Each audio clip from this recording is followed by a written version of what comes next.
오늘 우리에게 주시는 하나님의 말씀은 구약 성경 시편 126편 1절에서 6절까지의 말씀입니다.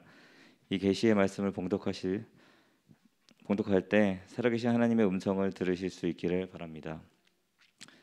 여호와께서 시온의 포로를 돌려보내실 때에 우리는 꿈꾸는 것 같았도다.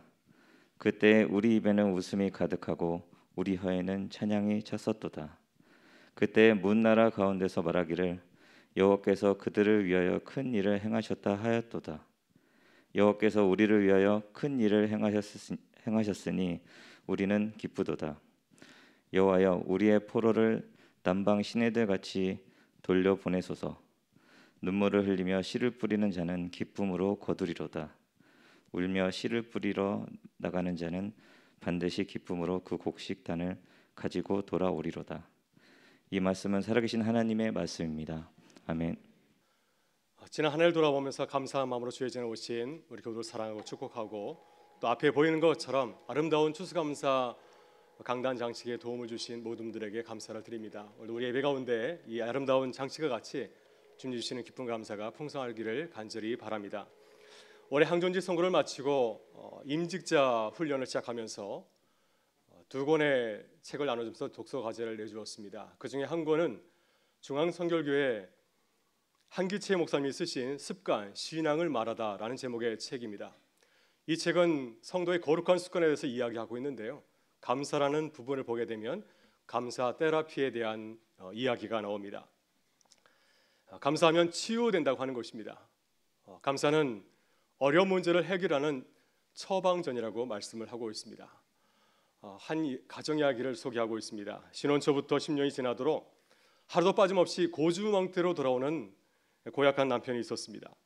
아내는 남편을 위해서 오랫동안 기도하였지만 전혀 변화가 없었습니다. 그런데 어느 날 기도하는 가운데 하나님의 응답이 있었습니다. 범사에 감사하라. 그러면 기적이 일어난다. 하나님의 응답을 들었지만 감사하지 못하였습니다. 감사할 게 있어야지 감사하죠 하는 마음이 들었습니다. 하나님께서 하신 말씀이니까 순종해야지 하는 마음으로 감사를 찾아보고 어렵게 감사 기도를 하였습니다. 한심한 남편이지만 없는 것보다는 나아서 감사합니다. 술은 취했지만 다른 데 가지 아니하고 꼬박꼬박 집에 돌아오니 감사합니다. 술은 좋아해도 여자라고는 나밖에 모르니 감사합니다. 다른 남편들은 술 먹으면 손찌검하고 주사한다는데 술 마시면 다른 가지 아니하고 그냥 구석에 처박혀서 잠만 자니 감사합니다. 술을 그렇게 많이 마셨어도 병원 한 번 안 가고 건강하니 감사합니다. 술 먹은 다음 날 결근하지 않아서 감사합니다. 토요일 저녁에는 술을 더 많이 마셔서 제가 교회 가는 거 방해하지 않고 잠들어 있어서 감사합니다. 이런 감사기도 하면서 혼자 웃었습니다. 그랬더니 잠드는 남편이 일어나서 아내에게 물었습니다. 뭐가 그렇게 좋아서 싱글벙글이야? 그때 아내는 뜻밖에도 감사를 고백하였습니다. 여보, 당신과 사는 것이 너무 고마워. 정말 감사해. 그 이야기를 듣고 남편이 감동을 받았습니다. 그래서 눈물 흘리면서 고백하였습니다. 내가 술 먹고 그동안 고약스럽게 굴었는데도 불구하고 나와 사는 것이 감사하다니 정말 고맙소. 내가 이제부터 술을 끊기 위해서 노력하겠소. 그리고 다음부터 당신이 좋아하는 교회에 나가도록 하겠소. 10년 동안 눈물 기도해도 변화가 없었는데 감사 기도를 하자 그 문제가 해결된 것입니다. 여러분, 오늘도 그렇습니다. 위드 코로나 가운데서 추수감사주의를 맞이하였지만은 여전히 어려운 상황 가운데 있습니다. 지난 2년간 코로나로 지치고 뭔가 마음이 상하였기에 감사할 것이 없어 보이지 않습니까? 아니, 감사할 이유가 없어 보입니다. 그러나 어떤 상황 가운데서도 눈을 들어 감사할 이유를 찾아볼 때 하나님이 주신 감사를 새롭게 발견하고 또 감사하는 기쁨을 누리게 될 줄 믿습니다. 이 시간 주님이 주신 감사를 찾아보고 주 안에서 기뻐하고 감사하는 은혜가 우리 안에 풍성하게 넘칠 수 있기를 간절히 바라고 축복합니다. 오늘 본 말씀은 시편 126편인데요. 이스라엘 백성들이 바벨론 포로 생활을 마치고 돌아와서 기록한 시입니다. 오늘 본문에서 시인이 겪는 삶은 어떠한가요? 바벨론에서 포로 생활을 마치고 돌아왔을 때 예루살렘에서 맞이한 그 새로운 생활은 생각보다 무척 힘들고 어려웠습니다. 그들은 바벨론 포로 생활 70년을 마치고 돌아오게 되면 모든 것이 회복하고 새로운 공동체 생활을 시작하리라 굳게 믿었습니다. 그러나 현실은 전혀 달랐습니다. 포로기 이후에 이스라엘 백성의 삶을 기록하고 있는 에스라서와 느헤미야서를 보게 되면 당시의 어려움을 전하고 있습니다. 예루살렘 성벽은 무너져서 지한을 장담할 수 없었습니다. 성전도 무너진 채로 있었고요. 사마리아인을 비롯해서 주변 이민족들은 이스라엘 공동체의 재건을 바라지 않았고 그들을 철저하게 방어하고 간섭하였습니다. 이스라엘 귀한 공동체는 이제 돌아와서 성전도 세우고 완벽한 국가의 독립을 원하였지만 그러나 그들은 여전히 작은 공동체로 머물러 있었습니다. 따라서 시인은 새로운 현실에서 모든 것을 기뻐하고 감사할 수 없었습니다. 아니 감사보다는 걱정하고 염려할 것이 더 많지 않았겠습니까? 그러나 시인은 지금 어려운 상황을 바라보면서도 감사하고 있습니다. 지금까지 걸어 돌아온 길을 돌아보면서 감사하고 있고요. 앞으로 걸어갈 길을 바라보면서 역시 감사하고 있습니다. 그는 모든 것이 당연한 것이 아니라 이 모든 것이 하나님의 은혜라고 고백하며 또한 노래하고 있습니다. 여러분 그렇다면 어떻게 오늘 본문에서 시인은 모든 순간을 바라보면서 감사할 수 있었을까요? 어떻게 우리도 이 코로나 상황 가운데서 모든 것을 바라보면서 모든 순간을 바라보면서 감사의 자리로 나아갈 수 있겠습니까? 어떻게 모든 상황 가운데서 주님의 기뻐하고 감사하며 주님을 감사하는 예배의 자리로 나아갈 수 있을까요? 오늘 주님은 우리에게 이렇게 반문하는 우리에게 시편 23편을 묵상할 것을 당부하십니다. 시인의 감사를 통하여서 주님 우리에게 주신 감사를 새롭게 발견하고 또 주님의 은혜에 기뻐하고 감사하는 시간이 될 수 있기를 바랍니다. 먼저 우리 하나님이 행하신 일을 돌아보고 감사해야 됩니다. 오늘 본문에서 시인이 기억한 하나님의 은혜는 무엇인가요? 그것은 바벨론에서 포로 생활을 마치고 돌아온 사건입니다. 성경이 이 사건을 제2의 출애굽 사건이라 부르고 있습니다. 이스라엘 백성들이 70년 바벨론 포로 생활을 마치고 돌아온 것은 우연이 아니었습니다. 바벨론 제국을 무너뜨린 페르시아 제국의 고레스 왕이 이스라엘 백성이 본국으로 돌아가도 좋다는 칙령을 내렸기 때문이죠. 이것은 전적으로 하나님의 은혜였습니다. 에스라서 1장을 보게 되면 하나님께서 고레스 왕의 마음에 감동을 주셔서 가능하였습니다. 고레스 왕은 이스라엘 백성들이 이제 예루살렘으로 돌아가도 좋다는 칙령만 내린 것이 아니라 그들이 돌아가서 예루살렘 성전을 건축할 수 있도록 도와주었고 이를 허락하고 모든 지원을 아끼지 않았습니다. 시인은 그래서 지금 그의 시선을 현재에서 과거로 돌려서 바라보고 있습니다. 그때 비로소 깨닫게 되었습니다. 지금 우리가 여기 서 있는 것 이것은 우연이 아니라 하나님의 은혜라는 사실을 깨닫게 되었습니다. 만약 하나님께서 그들에게 은혜를 주지 않는다면 그들은 여전히 바벨론에서 포로 생활하면서 구속받는 삶을 살고 있을 겁니다. 에스더서를 보게 되면 바벨론에서 생활했던 유대민들의 삶을 소개하고 있지 않습니까? 바벨론에 살았던 포로민들, 유대 백성들은 자신의 신분을 숨기며 살았습니다. 당시 페르시아 제국의 왕비의 자리까지 올랐던 에스더도 자신의 신분을 왕에게 밝히지 않았습니다. 혹시라도 내 신분이 알려지게 되면 내가 이 민족들에게 피해를 당할 수 있을까 걱정하고 염려하기 때문이죠. 그런데 하나님께서 은혜를 주셔서 이제는 포로민으로 살아가지 아니하고 당당하게 하나님의 백성으로 이 본국에 돌아와서 살게 된 것이었습니다. 시인은 바벨론 포로 생활에서 돌아올 때를 다시 기억하고 회상하고 있습니다. 그때 얼마나 기뻤을까요? 해방을 맞이하게 되었을 때 70년 만에 다시 고향으로 돌아가게 되었을 때 얼마나 그들이 기뻐하였을까요? 본문 1절에서 시인은 그때를 회고하면서 이렇게 노래합니다. 여호와께서 시온의 포로를 돌려보내실 때 우리는 꿈꾸는 것 같았도다. 그때 꿈 함께 었겠습니까? 얼마나 기뻐했을까요? 만면의 미소를 짓고 크게 소리치면서 한호성을 질렀을 것입니다. 2절에서 그때의 그 기쁨을 노래하고 있습니다. 그때 우리 입에는 웃음이 가득하고 우리 혀에는 찬양이 찼었도다. 그때 문나라 가운데서 말하기를 여호와께서 그들을 위하여 큰 일을 행하셨다 하였도다. 시인은 하나님께서 행하신 그 일을 바라보면서 기뻐하고 감사하고 있습니다. 이곳 땅에서 포로 생활을 마치고 다시 돌아오게 되었을 때 꿈꾸는 것 같았다고 고백하고 있습니다. 여러분 그렇습니다. 이렇게 우리는 지난 시간을 돌아보게 되면 주님이 행하신 큰 일을 바라보면서 또 기뻐하고 감사함을 다시 되찾을 수 있으리라 믿습니다. 요한복음 21장을 보게 되면 자신의 현재의 모습을 바라보면서 감사하지 못한 예수님의 제자 베드로의 이야기가 나오질 않습니까? 베드로는 예수님께서 십자가에서 죽음을 맞이하실 때 주님을 부인하고 저주하고 도망까지 쳤습니다. 이러한 자신의 모습을 바라보면서 도저히 감사할 수 없었죠. 도저히 이제 제자의 길을 걸어갈 수 없어서 고향으로 돌아가서 다시 어부 생활을 시작하였습니다. 그때 예수님께서 갈릴리 바닷가를 찾아가셔서 그를 만나 주셨습니다. 예수님이 베드로에게 하신 말씀 무엇이었나요? 그를 꾸짖었습니까? 베드로를 처음 만났던 그 옛날의 그 시절, 주님이 그를 처음 부르신 그 사건을 생각나게 해주었습니다. 내가 나를 사랑하느냐? 내가 나를 사랑하느냐? 내가 나를 사랑하느냐?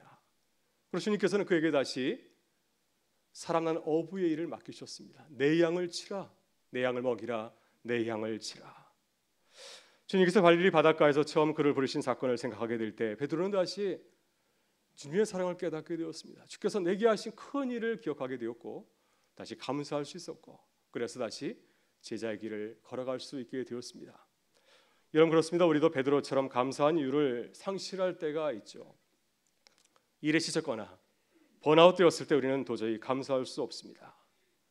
그때 우리가 무엇을 해야 될까요? 우리의 뭔가 마음이 지쳤을 때 다시 일어나서 제자의 길을 걸어갈 수 없을 때 우리는 다시 지나온 순간들을 돌아보실 수 있기를 바랍니다. 주님을 처음 만난 사건, 그분의 은혜를 기억하실 수 있기를 바랍니다. 그 성령 안에 다시 거듭나서 주를 기뻐하고 감사할 수 있기를 주님의 이름으로 축원합니다. 다음으로 지금도 우리와 함께 하시는 하나님의 은혜를 바라보면서 감사해야 됩니다. 오늘 본문을 보게 되면 시인은 말씀드린 것처럼 자 힘들고 어려운 상황 가운데 놓여 있습니다. 당시의 상황을 기록하고 있는 느헤미야서를 보게 되면은 예루살렘 성벽은 무너져서 그 안에 아무도 살지 않았습니다. 백성의 안전과 치안이 보장되지 않았기 때문이죠. 예루살렘 주변의 이 민족들은 계속해서 이 이스라엘 공동체 서지 못하도록 계속해서 해방하고 그들을 위협하고 있었습니다. 그들이 어려운 환경 가운데 농사를 지었지만 풍성한 수확을 거둔 것이 아니라 보잘것없는 수확을 거두게 되었습니다. 생활이 어렵다 보니까 무너진 성전을 다시 재건할 수 없는 어려운 형편이었습니다. 그러나 이러한 어려운 상황 가운데서도 시인은 감사하고 있습니다. 지금 시인이 처한 상황은 아마도 가장 어려울 때일 겁니다. 아마도 그가 살았던 인생 가운데서 가장 어렵고 힘든 순간을 맞이했을 것입니다. 그러나 그는 감사하고 있습니다. 지금도 주님께서 우리와 함께 하시고 또 지금도 우리를 통해서 일하신다고 믿고 기대하였기 때문이죠. 그래서 그는 눈앞에 펼쳐진 상황을 바라보면서 염려한 것이 아니라 지금도 우리의 가운데서 일하시는 하나님을 바라보면서 믿음으로 바라봤기 때문에 감사할 수 있었습니다. 그래서 오늘 본문에서 시인은 지금도 우리와 함께 하신 하나님, 우리의 삶은 척박하지만 지금도 우리를 통하여서 새 일을 이루시는 하나님을 바라보면서 이렇게 고백합니다. 5절의 말씀입니다. 눈물 흘리며 씨를 뿌리는 자는 기쁨으로 거두리로다. 울며 씨를 뿌려 나가는 자는 반드시 기쁨으로 그 곡식단을 가지고 돌아오리로다. 여러분 시인은 지금 자신의 그 상황을 무엇에 비유하고 있습니까? 여러분은 여러분의 삶을 무엇에 비유하면서 살아가고 있습니까? 시인은 지금 이 자신이 맞이한 그 상황을 농산일에 비유하고 있습니다. 어떤 상황인가요? 지금은 눈물을 흘리며 씨를 뿌리는 상황과 같다고 하는 것입니다. 여러분 씨를 뿌려보셨습니까? 아무것도 없는 밭에 씨를 뿌릴 때 어떠하신가요? 혹시 이런 생각을 할 수도 있습니다. 내가 씨를 뿌리는 것이 헛수고는 아닐까? 내가 이렇게 수고했지만 만약에 열매를 거두지 못한다고 한다면 이 모든 것이 헛수고가 아닐까 하는 생각을 할 수 있습니다. 그러나 믿음의 눈으로 바라보게 되면 그렇지 않죠. 씨를 뿌리는 우리의 수고는 결코 헛되지 않습니다. 때가 되면 하나님의 때가 되면 놀라운 곡식을 거둘 수 있기 때문입니다. 하나님께서 우리의 수고를 헛되지 아니하시고 주님께서 우리에게 놀라우신 길로 인도해 주실 것을 우리는 믿고 고백하기 때문입니다. 여러분 사실 이스라엘 백성들이 바벨론 포로 생활을 마치고 돌아온 것도 거저된 것은 아니었죠. 그들이 바벨론에서 포로 생활을 할 때 자신의 죄를 뉘우치고 주의 말씀을 다시 새기고 믿음으로 살아갔기 때문에 그들이 70년 만에 다시 고국으로 돌아오는 기쁨을 누리게 된 것이었습니다. 지금도 그렇습니다. 지금도 시인이 처한 상황은 도저히 감수할 수 없는 그러한 상황이죠. 그러나 예레미야와 에스라서를 보게 되면 이스라엘 백성들은 그 가운데서 포기하지 아니하고 절망하지 않았습니다. 열심히 수고하였습니다. 열심히 믿음으로 걸어갔기 때문에 다시 예루살렘 성벽을 재건할 수 있었고 무너진 성전을 다시 세우는 기쁨을 누릴 수 있었습니다. 지금도 우리와 함께 하심을 믿고 고백하였기 때문에 소중한 믿음의 씨앗을 뿌릴 수 있었고 또 아름다운 믿음의 역사를 이룰 수 있었던 것이었습니다. 최근 국민일보에서 시온의 소리를 연재하고 있는 서울장신대 김호경 교수는 현재 우리의 코로나 상황을 생명싸개 속에 있는 시간으로 비유하고 있습니다. 여러분, 생명싸개라고 하는 이 표현은 성경에 나오는 말씀입니다. 구약성경 사무엘상 25장 29절에 나오는 말씀입니다. 그 내용은 무엇인가요? 다윗이 이제 사울에게 쫓겨서 광야에서 유랑생활을 할 때였습니다. 얼마나 힘든 시절이었을까요? 그는 광야에 있으면서 많은 사람들을 도와주었습니다. 그 중에 한 사람이 나발이라는 부자였습니다. 그 농사를 잘 지을 수 있도록 안전을 지켜주었습니다. 이제 가을에 수확을 거두게 되었을 때 이제 나발에게 사람을 보내서 우리를 도와달라, 우리를 후원해달라고 부탁을 하였습니다. 그러나 보기 좋게 거절을 당하였어요. 그때 다윗은 크게 분노하여서 그를 죽이려고 하였습니다. 그때 나발이 아닌 아비가일이 다윗에게 아주 지혜로운 이야기를 들려주었습니다. 이 어려운 상황 가운데서 화내지 아니하고 감사할 수 있는 마음을 가질 수 있도록 그에게 지혜로운 말을 들려주었습니다. 그 말이 사무엘상 25장 29절에 나오는 말씀이죠. 사람이 일어나서 내 주를 쫓아 내 주의 생명을 찾을지라도 내 주의 생명은 내 주의 하나님 여호와와 함께 생명싸개 속에 쌓였을 것이요 내 주의 온수들의 생명은 물매로 던지던 여호와께서 그것을 던지시리이다. 어떤 말씀인가요? 엄마가 갓난아기를, 연약한 아이를 이 생명싸개로 감싸고 보호하는 것처럼 지금 하나님께서 다윗을 그렇게 보호하시고 인도하신다고 하는 것입니다. 다윗을 해치려는 악한 자들, 그들을 물매로 돌을 던지듯이 그들을 물리실 것이라는 말씀입니다. 따라서 하나님께서 지금 다윗을 생명싸개로 지키고 보호하신다는 사실을 믿고 고백한다면 무엇을 두려워하고 염려하겠습니까? 나발이 자신을 받아들이지 않는다고 해서 그게 노할 이유가 전혀 없는 것이죠. 지혜로운 아비가일의 말을 듣고 다윗이 분노를 멈추었습니다. 왜 분노를 멈췄습니까? 지금도 나와 함께 하신 하나님, 그분의 인도하심과 보호하심을 깨닫고 감사하였기 때문이었습니다. 여러분, 우리도 그렇습니다. 지금 우리 외적인 상황은 코로나가 우리의 삶과 생명을 위태롭게 하고 있습니다. 그로 인해서 무너진 우리의 삶은 계속해서 우리의 마음을 불안하게 하고 염려하게 하지 않습니까?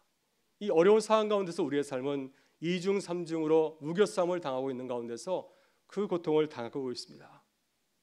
그러나 아비가일이 다윗에게 말했듯이 지금 우리는 하나님의 생명싸개 속에 안전하게 보호받고 있는 줄 믿습니다. 우리가 이 사실을 믿고 고백한다면 무엇을 두려워하며 걱정하겠습니까? 하나님께서 우리와 함께 하시는데 지금 이 순간도 그분이 쉬지 아니하시고 주무시지 아니하시고 우리와 함께 하신다는 사실을 믿고 고백한다면 우리가 무엇을 두려워하겠습니까? 우리는 얼마든지 이 상황 가운데서도 기뻐할 수 있습니다. 주님을 생각하면서 크게 감사할 수 있습니다. 주께서 이 모든 상황을 물매로 돌을 던지듯이 모든 것을 물리실 것임을 우리가 믿고 고백하기 때문인 줄 믿습니다. 사랑하는 성도 여러분, 오늘도 우리와 함께 하신 하나님, 그분을 바라보실 수 있기를 바랍니다. 우리를 사랑하시는 주님의 인도하심, 보호하심을 믿고 어떤 상황 가운데서도 감사하는, 기뻐하는 주의 백성 되실 수 있기를 주의 이름으로 축원합니다. 마지막으로 우리는 앞으로 행하실 하나님의 역사를 믿고 감사해야 됩니다. 오늘 본문에서 포로기 이후에 이스라엘 백성의 그 상황은 전혀 앞이 보이질 못합니다. 앞으로의 상황은 낙관할 수 있기보다는 절망적이죠. 회복을 기대하기보다는 어떻습니까? 기적을 기대되는 참으로 절박한 그러한 상황입니다. 그러나 시인은 불안한 미래를 바라보면서 걱정하거나 염려하기보다는 오히려 감사하고 있습니다. 하나님께서 바벨론 포로 생활에서 우리에게 놀라운 일을 행하신 것처럼 지금도 우리에게 또 다른 기적을 행하실 것을 믿고 기대하기 때문이죠. 그래서 본문에서 그는 이렇게 고백하고 있습니다. 3절의 말씀입니다. 여호와께서 우리에게 큰 일을 행하셨으니 우리는 기쁘도다. 여러분, 이 말씀은 하나님께서 바벨론 포로 생활에서 돌아오게 하신 그 놀라우신 구원의 역사를 가리키는 그런 말입니다. 그러나 시인은 과거에 행하신 하나님의 역사에 하나님의 큰 일을 국한시키지 않습니다. 옛날에는 큰 일을 행하셨는데 지금은 하지 않는 그런 분을 고백하는 것이 아니라 지금도 역사하시고 또 앞으로도 우리를 통해서 놀라운 일을 이루실 것을 믿고 고백하고 있습니다. 그래서 시인은 이렇게 노래합니다. 4절의 말씀입니다. 여호와께서 우리의 포로를 남방 시내들 같이 돌려보내소서. 이 말씀에서 남방 시내들은 유다의 차이남단 지역에 있는 브엘세바, 유다에서 가장 낮은 곳이 브엘세바 아닙니까? 최남쪽에 있는 광야 지대에 있는 그런 강들을 뜻하고 있습니다. 유다 지역에 있는 강들은 영어로 리버라고 하지 아니하고 와디라고 부릅니다. 이 와디는 주온 사막 지역에 있는 강들을 말하고 있습니다. 여러분, 유대 지역은 어떤 날씨인가요? 유대 지역의 날씨는 건기와 우기로 나누고 있습니다. 건기에는 비가 전혀 오질 않습니다. 그래서 모든 것이 다 마르기 때문에 강바닥까지 바싹 마르게 됩니다. 그래서 강이 자신의 속을 다 들여다 보이고 있는 거죠. 그러나 우기에는 비가 아주 폭우처럼 내립니다. 이때 와디는 다시 물이 차서 넘치게 되죠. 따라서 남방 시내들은 우기를 맞이하여서 폭우가 내려서 강물이 차고 넘치는 그러한 상태를 말하고 있습니다. 여러분, 시인은 남방 시내들이 담비로 차고 넘치는 것처럼 주님께서 앞으로 우리에게 부어주실 그 은혜를 바라보면서 감사하고 있는 겁니다. 지금 우리의 삶은 가뭄에 찌든 와디처럼 보입니다. 바닥까지 맞싹 발라서 아무것도 할 수 없는 그런 강처럼 보이지만 하나님께서 우리에게 은혜를 부어주시면 남방의 시내들처럼 하나님께서 크고 놀라운 은혜로 가득 채워주실 것이라고 믿고 고백하는 것이죠. 그래서 시인이 앞으로 큰 일을 행하실 주님을 바라보면서 기뻐하고 감사하는 자리로 나아가는 것입니다. 여러분, 그렇습니다. 우리는 감사할 때 우리의 모습을 바라보는 것이 아니라 우리에게 놀라운 일을 부어주실 그분을 바라보실 수 있기를 바랍니다. 지금보다도 하나님께서 이루어가실 그 미래 남방 시내를 바라보실 수 있기를 바랍니다. 하나님의 은혜를 기대하실 수 있기를 바랍니다. 하나님께서 우리에게 은혜를 주셔야 오늘을 살아갈 수 있고 또 그 크신 은혜와 사랑을 나눠주는 성도의 삶을 살아갈 수 있기 때문입니다. 여러분, 고린도후서 8장 1절을 보게 되면 사도 바울은 당시 대기근을 만난 어려움을 만난 예루살렘 교회를 소개하고 있습니다. 그리고 바울 사도는 그들에게 구원금을 보낸 마게도냐 교회를 소개하고 있습니다. 고린도후서 8장 1절과 2절의 말씀입니다. 형제들아, 하나님께서 마게도냐 교회들에게 주신 은혜를 우리가 너에게 알리노니 환난의 많은 시련 가운데서 그들의 넘치는 기쁨과 극심한 가난이 그들의 풍성한 열모를 넘치도록 하게 하였느니라. 여러분, 그런데 바울은 이때 상황을 다시 전하는 과정 가운데서 마게도냐 교회가 보여줬던 그 희생과 사랑을 크게 자랑하거나 높이지 않습니다. 정말 마게도냐 교회 정말 큰일 했다 하면서 그들을 크게 칭찬하지 않습니다. 그보다는 그들의 사랑과 헌신을 가능하게 한 하나님의 은혜를 말하고 있습니다. 그들이 물론 참 귀한 일을 하였지만 그들이 이렇게 아름다운 일을 하게 된 것은 하나님께서 그들에게 은혜를 부으셨기 때문에 그들이 어려운 형편 가운데서도 주님의 사랑을 나누는 귀한 주님의 도구로 쓰임을 받았다고 하는 것입니다. 사실 마게도냐 교회는 부한 교회가 아니었습니다. 고린도 교회처럼 부한 교회가 아니라 어려운 가난한 교회였습니다. 남을 도울 수 있는 풍성한 재정을 가진 교회가 전혀 아니었습니다. 그러나 그들이 이 아름다운 일을 할 수 있었던 것은 어떤 감사를 했기 때문에 이것이 가능했을까요? 우리에게 주신 것은 나의 것이 아니라 우리의 것이 아니라 하나님께서 우리에게 주신 은혜라고 생각했기 때문에 주님의 은혜를 바라보면서 기쁘게 그 은혜를 나누고 전한 것이었습니다. 여러분, 우리도 하나님이 주신 은혜를 기억하고 감사하실 수 있기를 바랍니다. 그럼 우리도 마게도냐 교회처럼 어떤 상황 가운데서도 주님 주신 크신 은혜와 사랑을 나누는 교회로 새롭게 거듭나게 될 줄 믿습니다. 오늘 우리가 함께 부를 결단 찬송은 은혜라는 찬양 곡입니다. 우리 김창석 지휘자님과 제 마음이 딱 맞은 것 같아요. 추수감사주에는 이 찬양해야지 하는 마음을 가진 것 같습니다. 이 찬양곡은 우리가 그동안 잊고 있었던 사실을 다시 깨닫게 해줍니다. 우리가 어떻게 감사해야 되는지, 무엇을 감사해야 되는지를 잘 알려주고 있습니다. 찬양 가사를 잠깐 알려주려고 합니다. 내가 누려왔던 모든 것들이, 내가 지나왔던 모든 시간이, 내가 걸어왔던 모든 순간이 당연한 것이 아니라 은혜였어. 아침 해가 뜨고 저녁에 나올 봄의 꽃향기와 가을의 열매, 변하는 계절의 모든 순간이 당연한 것이 아니라 은혜였어. 모든 것이 은혜,